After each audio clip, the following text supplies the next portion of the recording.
You've lived your entire life being punished for being a man. In school, your female teachers belittled you and put you in detention and shouted at you for acting exactly how a boy should. And then in the real world, your Jeffrey boss acts in the exact same way. The Jeffreys and the Jessicas of the world will punish you for being a man. Never apologize. The ultimate man, Adonis, never apologizes for being a man. He claims his birthright with full confidence, as should you. It is interesting that we all had a very similar upbringing. Even for the guys who were from a completely different country, we all went through school and we were punished for being boys. Boys are supposed to be adventurous, playful, physical, loud, competitive. Do you remember when you had those masculine traits inside of you and they were punished? The natural masculine part of you has literally been stomped out by school. The feminine narrative. Now we have like this epidemic, this huge problem of young men who aren't men, and we feel like shit because of that. We feel like shit because of that. Because think of the consequences of this. You're raised in this like feminine way. You're raised in this way where you have to apologize for being a boy. You hit your teenage years and then you're again raised in a way where you have to apologize for being male, for being pumped full of testosterone through puberty. You're told all of these lessons like don't look at girls, don't do this. You're just confused. And I think you can remember those times as a teenager, as a young boy, that you were confused because you had this innate, natural, normal part of you that was being punished, and you were told, okay, do this thing that feels unnatural. You grow up to be a young man who feels so utterly directionless, demasculated, way too feminine. And I think worst of all, you listened to their advice. You did exactly what they told you to do, so you ended up being feminine. You listened to everything that they said, and now your life stinks because of it.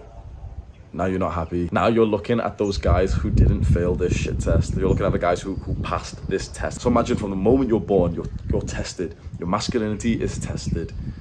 And the majority of us failed that test. But there was those special few boys, probably like naturally high testosterone or something to do with like mindset, whatever, how their fathers raised them. They didn't fail that test.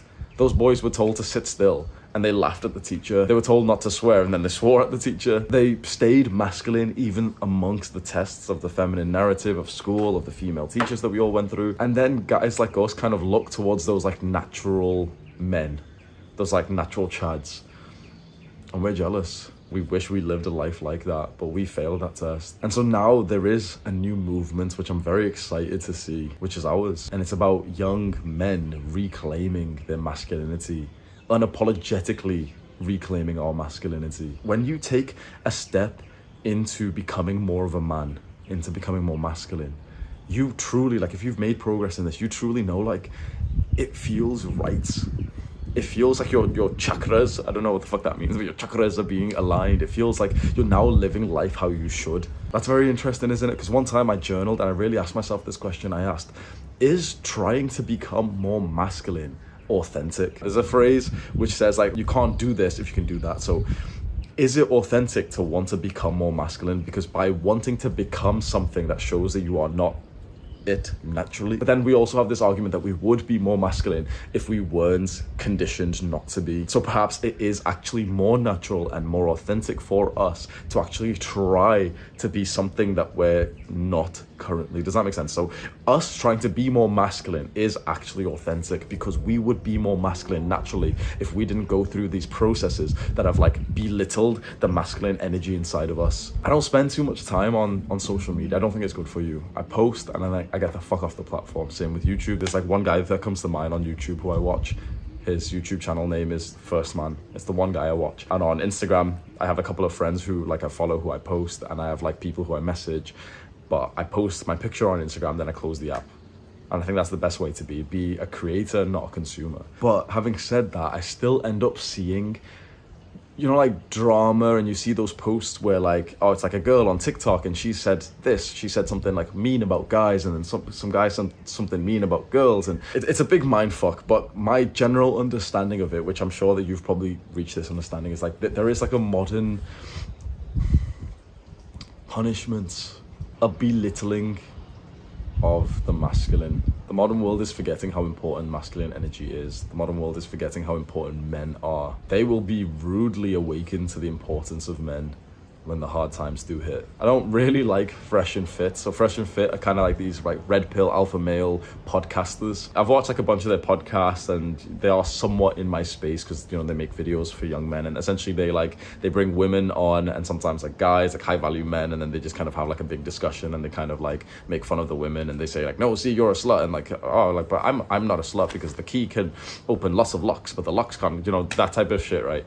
And some of the message is pretty good. I don't really agree with like a lot of the shit that they say, but there's a video that they have which is something to do with like these strong women act fully just fearful when someone breaks in. So I don't know if it's staged or not, but let's just pretend it's not. There's a bunch of like strong independent women in their podcast studio, and then some random guy breaks into their studio, and straight away you see the men of the podcast, you see them the men take action straight away. I think like the main host grabs a fucking gun, and they're fully shouting at the guy, telling him to get the fuck out of their studio and everything, whilst all the women are sat there like just panicky, like trying to like, you know, make the audience laugh and talk about like memes or some shit. And so it's very interesting to see that there's a bunch of strong independent women who don't need no man, and then as soon as there is an emergency, as soon as there is like some kind of chaos, that's when the men go and fix the problem and the women just stay sat there. And I know that sounds very sexist, but that's what happened in this instance. And the truth is that we can all admit, even though there's a few people watching this who think that this is like sexist and misogynist, and they, oh wait, Hamza hates women, oh my god, Hamza hates women. But it's like, you can visualize any scenario where this is the case. You can visualize the scenario of some kind of emergency, of some hard time, of some danger, and 99 times out of 100 it's going to be a man, a strong man, who saves the day. And so you're watching this right now, you're a young man, you need to decide how you want to live your life, because you have inside of you masculine energy that hasn't been topped up, that hasn't been revitalized, that hasn't been like grown because of the way that you're living, because you're still, trust me, like, you're gonna think I'm talking about someone else. You're gonna think that this video is for like, you know, the beta male soy boys or something. It's for you. You're watching this video right now, you're on self-improvement, you watched a bunch of my videos, you like the idea of leveling up as a man and reaching a good level of success. Trust me when I say you are still held back by your lack of masculine energy, and also because you have this feeling that living out your masculine energy is a bad thing that you should apologize for. So what will the natural masculine energy inside of you make you do? What's some like weird things which other people would apologize for, other men would not act out on? The first that comes to mind right now is competing and comparing against others. Because you have heard this, I guarantee you've heard this so much, and I can also guess that you've said this same fucking lie, this bullshit, so many times. I can't believe how popular this lie is, which a lot of people say, oh, well, I'm not comparing myself against anyone else. Don't compare yourself to others. Everyone says that, don't they?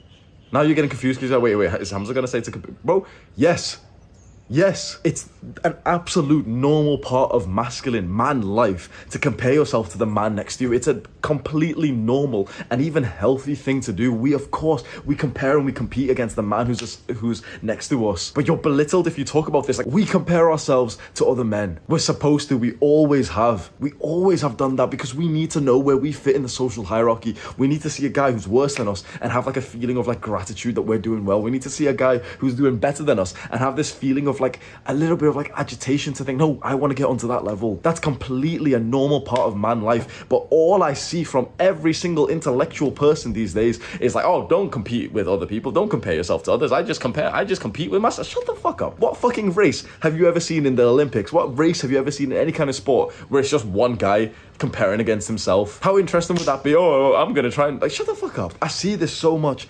You need to be told it is absolutely normal for you to see another man. This is gonna seem crazy right now, for you to see another man and inside of your mind think, I wanna do better than him. You see me on this camera screen and you wanna be a YouTuber, think to yourself, I wanna be better than Hamza.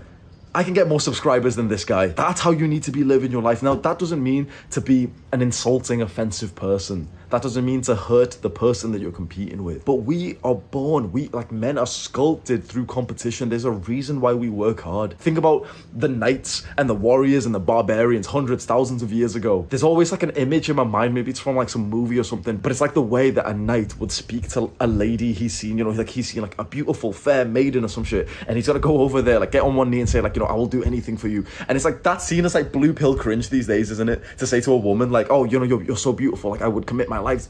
Of course, it's like, that's kind of weird and stuff. But back then, when men were actually men, they would risk their lives to attract the woman that they wanted. And by doing that, guess what? Guess that attractive fair maiden, she's got 4 guys doing the exact same thing. And that prince, that knight, knew that. And so in his mind, he would think, okay, I have to compete against this other guy in this like joust or some shit to win the love of the lady that he wanted. Men knew this. We're so weak and so timid that we're not allowed to speak like this anymore, to say like, yep, when you do well, maybe no one's ever said this to you, when you do well, you steal women from another man. No one has ever said this to you before. No one likes talking about life this way, but when you do well, you steal women, success, money, fame, clout from another man. He would have gotten it if you didn't do as well. No one, you can see now why people don't talk about competition and comparing yourself to others. No one wants to talk about this. Never apologize for that. If you do well, if you take the money, fame, clout that someone else would have gotten, but your business did better than his, good. Never apologize for that. If there's you and this other guy and you both want this girl and you're more attractive and you've been working on yourself longer and she's attracted to you, good. Don't apologize for that. This is like somewhat dark shit that we're not allowed to talk about because everyone's got like very protected feelings. We're not supposed to talk about the dark laws of human nature. Another big part, if not the biggest part of all, of the masculine energy inside of you that you should not apologize for is your priority on your mission, your work, and your purpose. You probably heard a lot of these male creators, these red pillars, and these like books on masculinity talk about purpose. And it's a very like vague thing. I think the majority of people who talk about purpose don't even understand it because of the way they talk about it. Like, oh, be on your purpose, guys. The way that they talk about it, I'm just thinking like, maybe it's like English and like slang grammar differences, but I'm just saying like that doesn't even make sense. A lot of people say, focus on your purpose, be on your purpose. Purpose, maybe no one's explained it to you. Purpose, think about the actual word, what it means. Purpose. What's the purpose of this? Purpose is the why. It's the because of your mission. So the mission, okay, the big mission in your mind, maybe you'll be on this big mission for a year, for 5 years, for 10 years, for 3 months, who knows, okay?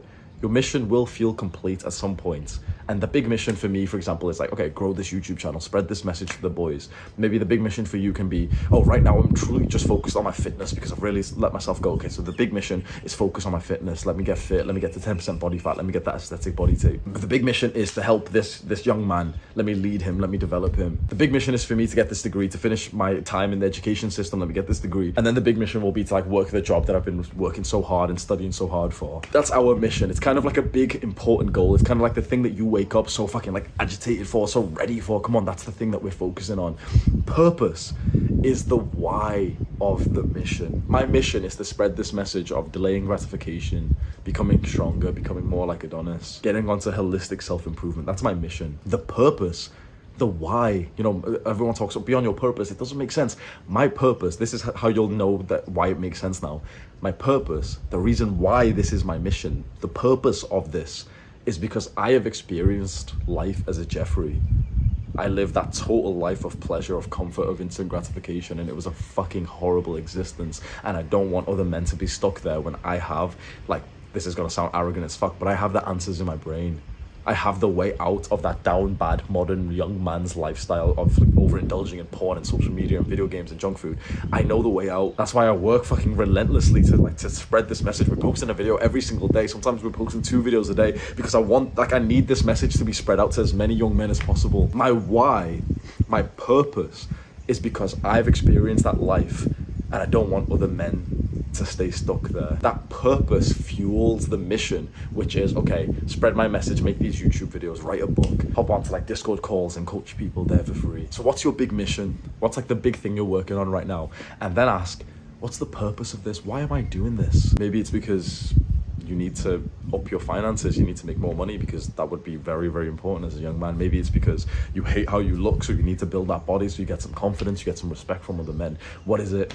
There's a mission and then there's a purpose, and these two combined are so very powerful. If you don't have either of these, if you don't have a big mission to focus on, and if you don't have like a purpose, a big reason why you are on that mission, you will float through the river of life. You'll like fall down the stream of the river of life. You'll be pushed to wherever, like you're just automatically ending up like a fucking dead tree trunk flowing down a river. It's not a good existence whatsoever. And sacrifices have to be made for your mission. This is where it gets tricky. This is where it gets dark. This is where the purpose of this video of not apologizing for being a man really comes in, because just, you know, having the mission, having a purpose, that sounds great. Yeah, you know, why would you need to apologize for that? But to feel fulfilled, this is very important, right? To feel fulfilled as a man, my current understanding is that you have to align 100% of your life to your mission and your purpose. That means that the smallest, like the 1% decision that you make that goes against your purpose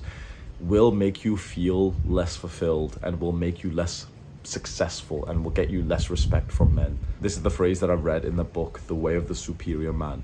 You have to align all of your life to your mission. Every decision you make has to be aligned to your mission. And of course, that's a big ask. That's a very, very big accomplishment if you can do that. When you're first starting off and, you know, you're not so great just yet, you're not so much of like a strong, accomplished man, maybe aim for like 20% of your life being aligned to your mission. Maybe aim for 50% of your life. You know, 50% of the decisions you make are made to prioritize your mission and your purpose. It seems the true highlight, you know, the self-actualization point of a man is when he aligns 100% of his life to his mission and to his purpose. And this is where it gets tricky, because the modern world doesn't want you to do that. Women don't want you to do that. Women don't really understand. I know that sounds like really offensive and stuff, but in a lot of the books that I've read, one of the things they always say is like, a woman will struggle to understand your obsession with your purpose and your mission unless she's really clued up on masculinity, which, to be honest, like the majority of people aren't, right? This isn't to be offensive towards women. The majority of people don't read books on masculinity or femininity. So of course it's like unlikely that you meet a woman who knows what masculine energy is and that you have to align your life to it to feel fulfilled or purposeful. But what I'm sugarcoating, what I'm like sidestepping around, I'll just say it very practically. Sometimes you'll have relationships in your life, you'll have girlfriends, you'll have serious partners, you'll have friends, you'll have environments, you'll have commitments that no longer serve your mission and your purpose, and you need to end them as fast as possible. This is dark and it's unacceptable in the modern day, you know, like to end a relationship that's going really well, for you to focus more on your mission. I was questioned, like I was gonna make a separate video titled The Sacrifices I've Made, and perhaps I'll still make that video, but I'll say it here. I've made a fair amount of sacrifices, and I don't say this to, you know, oh, woe is me. I kind of say it just so you can get an idea of it. Sometimes when I say like my own personal experiences, I see a bunch of comments like, oh, look, he's humble bragging, or like, I'm like, what the fuck? I'm saying this so that you can kind of maybe relate to it, or you can kind of see, oh, here's an example of a guy who's, you know, following this advice, so that, you know, maybe you can use the example in mind for your next decision. But I've had multiple relationships, and relationships mean a lot to me. Love with a woman.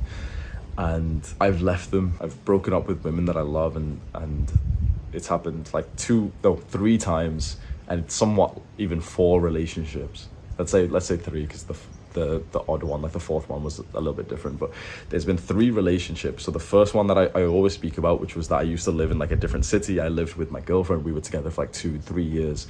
We lived with each other. We were spending every single day, every minute together, especially during COVID. And I left her so that I could move back home and make a business. I won't say, you know, to make this movement, because at first, like, I didn't realize the scope of this work. So I literally thought I would leave her so that I could go home, and my mission was my finances. My mission was my income, to explode my income so that I could live like a good life and I could go traveling and live in Thailand. So obviously at the time I didn't really know that my YouTube videos would pop off, and suddenly this would branch outside of YouTube and become like very like serious, valuable work. But I left that woman who I truly loved, who I spent every single day with, every moment with, for years, so that I could just go home and just focus on work. And obviously, like, 100% whilst living with her, whilst being with her, I really did try to, like, you know, do the work then. I tried to do both, but I simply couldn't.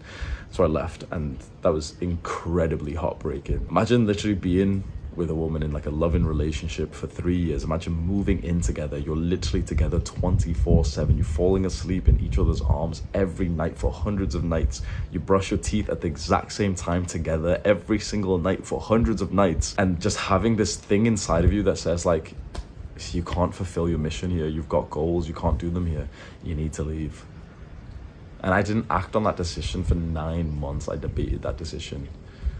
And as soon as I made it, I felt so much better. But of course, I was heartbroken. Then another relationship about a year and 1-2 months after that one. So like 14 months after that one, I'm dating a woman who I really, really liked. I really fell in love with like very quickly. And I really considered her to be like a very good woman who I could consider like a very serious relationship, and literally, you know, talking about like children and everything. And then just the same thought again. this is not good for your purpose, this is not good for your mission. And I remember she was totally heartbroken when I made this decision. You know, I weighed it up, I journaled about it, I spoke to my friends. It was at about this point where I realized, like, I'm the kind of guy who gets complacent in a relationship, which is to no fault of the woman at all. It's like, you know, I've got to take full responsibility. Maybe you can relate to this. Like, I tend to get into a relationship with a woman, and then I get a little bit lazier. I eat more junk food than I really want to. I take more days off my work than I really want to. You know, just because it's like, oh yeah, well, we're going to go do this fun thing and we're going to go on this. And I do like have this thing of like, well, yeah, you know, if I'm with someone, I'm going to like treat them nice and everything. And I make a very good amount of money from the work that I do. So not the girl that I was just speaking about, but the most recent girl. So the third sort of relationship that I've ended. Again, if you've got me on Instagram, maybe you'll know who I'm talking about now, because it was like just before I came to Thailand. But I had like, again, like a very, very loving relationship. Me and her went to Greece together. So I flew her out to Greece, to Santorini for her birthday, which is like really romantic. And it's like, at first, you know, we were just a bit more casual before that, but then we ended up falling in love. We're like very serious. We're talking about long-term stuff and everything. And my mission was to come to Thailand for a long time. And so I ended things there, and just seeing her face, like, so the most recent woman, seeing it like so totally like just pink, like red, like with so much like heartbreak. And yeah, I'm saying this now just so you can kind of get an idea of the decisions you may need to make to prioritize your purpose and your mission. And the reason why this, you know, ending these relationships is so significant for me. If you know me on a bit more of a personal level, if you've kind of got me on Instagram, or if you've had conversations with me on Discord or something, you know that like I'm a man who very, very much values love and relationships. And it's like, it's the thing in my mind. You know, you generally have like things that your mind kind of obsesses about naturally. For me, it's always been about women. It's always been about relationships. It's always been about like love and intimacy. Just like a few days ago, I had this random thought. I was like, what the fuck? Like, I know what my brain is like. I know how much I value this stuff. I've ended 3 relationships to push forward my mission. You know, there's a sense of sadness with it, and a sense of like heartbreak, but also such a sense of pride and gratitude and accomplishments, because I don't look back with any regret whatsoever. I miss them dearly. I really do, but I feel so fulfilled. Like, I can't explain to you how masculine and like fulfilled and successful and respected I feel at this moment in my life. And I've made these hard decisions. Sam's just woken up, but big man. So man, am I disturbing you? Nah, I'm talking about the sacrifices I've made as like for my mission and my purpose, and I just spoke about the relationships that I've ended. Trying to talk about how addicted I am to, yeah. Should I go put some pants on there? Yeah. So Sam's coming, he's gonna come join me in the video quick, but the reason why I'm bringing this up is because everyone questioned me. Every single, like, I've got close friends, and like Sam was the main one, Sam and Chris. Apart from them two, bro, when I made these decisions, everyone, especially like my boys who watch me, and imagine having thousands of people question your decision and saying like, wait, why did you leave her? What happened with her? She was so nice, and like, you know, you put her on your videos, we all liked her and stuff, and like,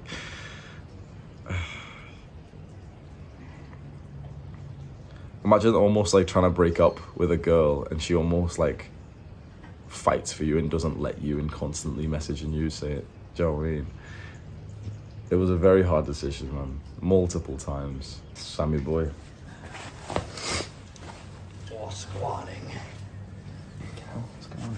What have you done to Shiller? So this is the video we're talking about, which is never apologize for being a man.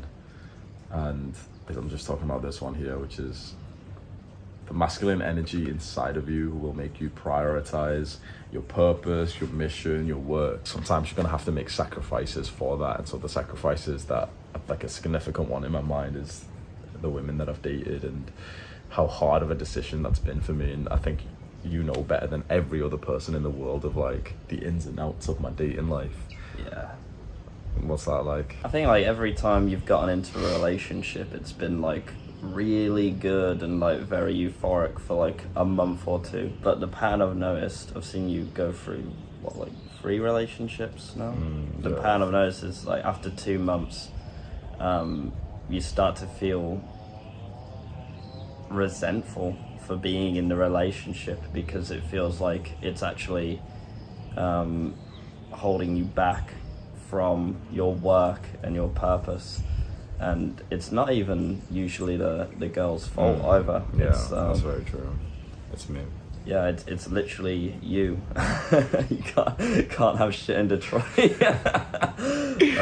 That's happened every single time, and we just have Discord calls about it. Well, we used to anyway. Like now we're here in real life. We'll talk about it now. But like a main theme of our Discord calls would absolutely be my dating problems. Yeah, it's like we've been talking about like Hamza and girls for like a year and a half, 2 years now. It's literally like we make jokes like if Hamza didn't have like an issue with girls, then like world hunger would be solved by now.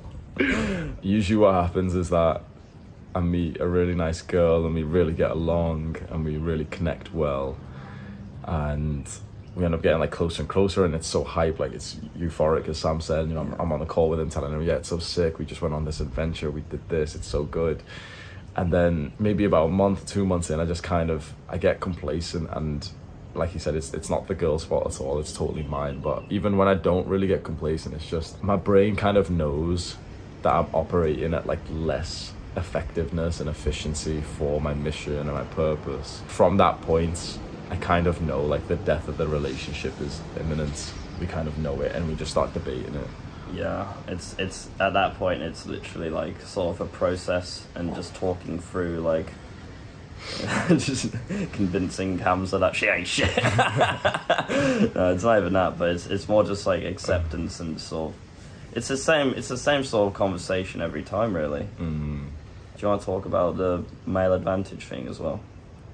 Yeah, and that's a big part of it is, so that YouTuber who I watch, First Man, he has this concept which is called the male advantage, which is similar to like the red pill SMV peak that men get in their late 30s. The TLDR, like the in short summary of it, is that as long as you keep improving, as long as you're working on the right things, as a man you will get more attractive, more successful, just better in general as you get older, up until around like age 35 to 40 or something. And so there's always been this underlying truth in my mind of when I get into relationships that as time goes on, I will be a better man, and every 6 months I attract a better woman, which is very like that. It's a very like cold-hearted truth, but like a lot of men know this deep down. A lot of men, especially if you're on like holistic self-improvement, you're becoming successful, you're building the body, you're getting like you're hitting life from all areas. You know that's the truth. You know that every 6 months you're so significantly improved that now the women that you're attracting are better than they were 6 months ago. And it's a heartless way to talk about relationships and love and women, but we kind of fundamentally know that that's the truth, that okay, if you develop yourself, you're going to attract better women every 6 months, 3 months, 9 months. And so when do you choose to stick at where you're at? When do you choose to kind of like cash out and say like, oh yeah, well, this is good enough, I guess I can stay here? Because I've said that and had like an amazing time, and then 2 months later, 3 months later, this is fucking horrible to say, but like our sort of life for me goes like this. And I know I sound like arrogant prick and everything, but it's like there aren't many people who can compete with my growth. Every 6 months is like significantly different for me. Whereas even for the women I've been with who are productive and, you know, on their own grind, theirs is more like a steady like this. So we start here at the same level and it goes like this. And it's heartless as fuck, and I've said this before, and a lot of people like criticize me and say like, you know, that's insulting, and like it's not to insult anyone. I'm talking about women that I literally love, so I can't, you know, I'm not insulting them, I'm not disrespecting them, I'm just more so hyping up my own level of like very, very fast growth. And so I end up getting into a relationship and seeing a little bit of distraction away from my purpose, my mission, my focus. That's when these thoughts of like the male advantage come in, because that usually is the deciding factor, isn't it? When I'm like, I'm not feeling amazing in this relationship. Like, you know, I really love her and everything. She loves me. I've kind of like spoke about kids. I've promised their children and shit. And then when, you know, there is the thought, wait, like, try to end this. That thought of the male advantage of like, yeah, but like every 6 months, like I keep getting better. I feel like you've made it impossible for yourself to actually enjoy a relationship because of like this idea in your head, and also like just how like addicted to success and your purpose you are. Yeah. So like every time you do get in a relationship, even though you crave it and it's like it very much so fulfills you in a sense, after, you know, the initial period of time and you realize, you look back and you're like, oh, I am, you know, I just spent a day eating cake instead of I don't know, fucking reading books and shit. Like you can't help but feel a level of resentment towards the relationship itself, and so it's literally just like self-fulfilling prophecy at that point, where it's like it's inevitably like doomed to fail unless she's like reading books with you, but it's like it's not gonna happen, is it? And that's what I end up like looking out for recently, isn't it? Like I'm looking for girls who are on like self-improvement, who are doing bits and everything. And the last girl that I dated is the first time I felt like I met a woman who's somewhat like on my match, who has like a very, very positive growth trajectory, and that's very exciting for me. But it's heartless, and I don't know if the message is truly coming across. I know for a fact there's going to be a lot of like not masculine people watching this offended at what we're saying, because love's the most important thing, but the truth is, to a man who wants to claim more of his masculinity, mission and purpose and work is the most important thing, and you need to do what fuels them the most. I've ended loving relationships, 3 loving relationships for this. I'm very, very glad that I've done so. Very glad. It's extremely painful. I'm on the call with Sam for 2-3 hours, 2-3 times a week, debating the decision, and you know, we're getting fed up. I'm journaling. I'm like literally waking up at 2 a.m. You know, like sometimes when you're going through heartbreak, you fucking wake up at random times and you can't sleep and you miss that person so much. I'm going through that shit, and when I look back at those times, I'm like, I'm so glad the younger version of me went through that, because I'm utterly and just so happy with where I am. Yeah, I always say it to you, but I'm fucking, you know, the amount of strength that would take to do it, I don't know if I could do that. Yeah. So when you said that the other day, that really meant a lot to me, because I hadn't ever acknowledged that this was like an accomplishment for me. I just kind of, you know, I left the situation feeling sad, like I've broke this woman's heart, she's messaging me, I've got to block her and everything, and like I feel like shit, like I miss her so much, but like I know that it can't continue long term. And bro, like fucking 99.5% of men would have, you know, stayed. Of course they would. Stayed at, you know, 1.5 years ago. Yeah, of course they would have. Yeah, that's the thing. And like the way of the superior man covers this, and it says that you will find a woman who really fits in your life right now, and that eventually you will find that she doesn't fit and no longer serves your purpose, and at that point you may need to end things with her. It's somewhat of a short paragraph, so he doesn't explain further than that, but personally this is, you know, maybe there's other things in terms of masculine energy and prioritizing work, but this was like the biggest thing for me. The biggest learning lesson was knowing that you absolutely need the relationships. Oh, I'm so sorry. You absolutely need the relationships in your life that serve your purpose, that really help your mission. If you don't have those, you need to find them, or you need to, you know, develop yourself to attract them. And if you do have them, then cultivate them. And if you do have a relationship which doesn't serve your mission, just like before I said, okay, 100% of your life needs to be aligned to your mission and purpose for you to feel truly self-actualized. 100% of the decisions you make need to be aligned to your purpose and your mission for you to feel truly fulfilled. I think this is the hardest, at least for my experience so far, the hardest part about developing more masculine energy is choosing your relationships and ending relationships based on what serves your work and your purpose the most. Having said that, and feeling negative about hurting like the women that I've been in relationships with, it's still the right thing to do, and it's something to not, like the title of this video is never apologize for being a man. Know that deep down, even though this hurts, know that this is the right step forward. I hope that helps you. You can subscribe to our channel if you want to. Welcome to the cult. Do the hard work, especially when you don't feel like it. Mwah.